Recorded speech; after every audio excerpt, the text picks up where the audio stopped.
जय Shri Krishna. Twin flame, soulmate, soulmate, twin flame, हम हमेशा कंफ्यूज रहते हैं इस वर्ड से, इस टर्मिनोलॉजी से। तो आज मैं स्पेशली ये एक वीडियो लेके आई हूँ आपको बताने के लिए कि एग्जैक्टली ट्विन फ्लेम जर्नी और सोलमेट जर्नी क्या है और क्या एग्जिस्ट करता है। देखिए, बहुत से लोग जाते हैं टैरो कार्ड रीडर्स पे और पूछते हैं, मैं ये नहीं कह रही कि आप मत जाइए, बट देख प्लीज ये सुनिए एंड फिर डिसाइड करिए।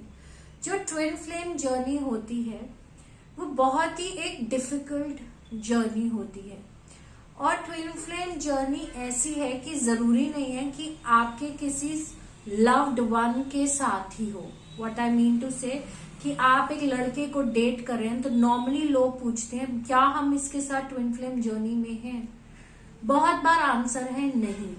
तो ट्विन फ्लेम जर्नी सिर्फ आपके boyfriend girlfriend, girlfriend girlfriend, boyfriend boyfriend में नहीं होता।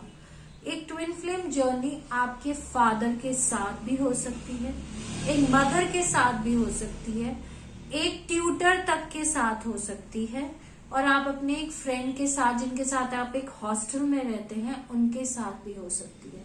ट्विन फ्लेम जर्नी हमेशा आपकी लाइफ में स्ट्रगल लाएगी। ट्विन फ्लेम जर्नी हमेशा आपको उस जने से इरिटेट करवाएगी। आप उनसे दूर जाना भी चाहेंगे, फिर भी ना करके कुछ ना कुछ साथ में ले आएगी। तो ट्विन फ्लेम जर्नी एक डिफिकल्ट जर्नी होती है और बहुत ही rarest of the rare form में पूरे वर्ल्ड में आपको मिलती है। अब ट्विन फ्लेम जर्नी की जो मैं कैलकुलेशन करती हूँ वो 3 स्टेप्स में होती है। सबसे पहले टैरो कार्ड्स जो बहुत इंपॉर्टेंट है, सेकंड मेडिटेशन जो उससे ज्यादा इंपॉर्टेंट है, एंड थर्ड इज थोड़ा सा हम उसमें नॉलेज लेते हैं एस्ट्रोलॉजी की। अगर आप लोग मुझे क्या कहते हैं, 3 दे भेज देते हैं कि ये लड़का, ये क्या मैं इनके साथ ट्विन फ्लेम जर्नी में हूं। जरूरी नहीं है आप ट्विन फ्लेम जर्नी में होंगे। अगर आप हैं तब आप 10 लोगों के पोर्टफोलियोज लेके आए टेस्ट करवाने के लिए।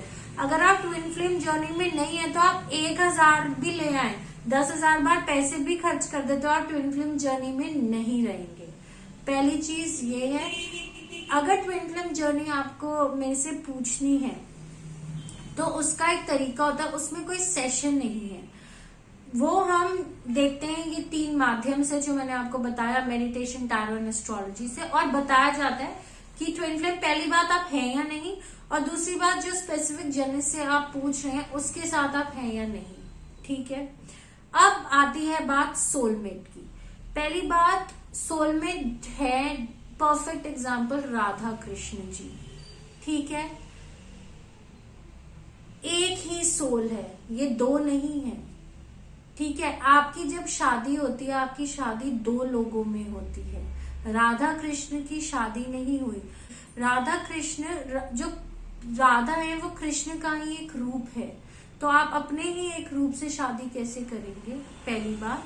दूसरा, वो सोलमेट्स हैं। राधा जो सोलमेट्स होते हैं वो होते हैं कि आप भूखे हैं तो हमें भी नहीं भूख लगेगी, आप प्यासे हैं तो हमें भी प्यास नहीं लगेगी, आप ट्रबल में हैं तो हमें भी ट्रबल में है। और पूरी दुनिया में बहुत ही कम केसेस आते हैं सोलमेट। ट्विन फ्लेम तो फिर आपको मिल जाएंगे, सोलमेट तो बिल्कुल ही नहीं मिलता, क्योंकि आजकल आई लव यू वाले वर्ड में भी आई भी है और यू भी है।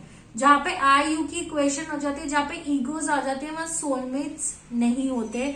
वहां पे चीजें, अगर आप किसी से जिद कर रहे हैं, ईगो में लड़े हैं, ये सेल्फलेस प्यार है, जैसे राधा और कृष्ण का था। ये कोई ऐसा प्यार नहीं है कि हर एक third person is your soulmate. Soul vibes match करनी is a different thing.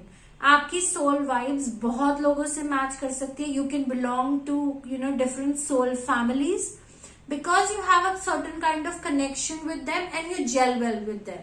That is called soul vibes. That is not soulmate. So please be very clear about these concepts.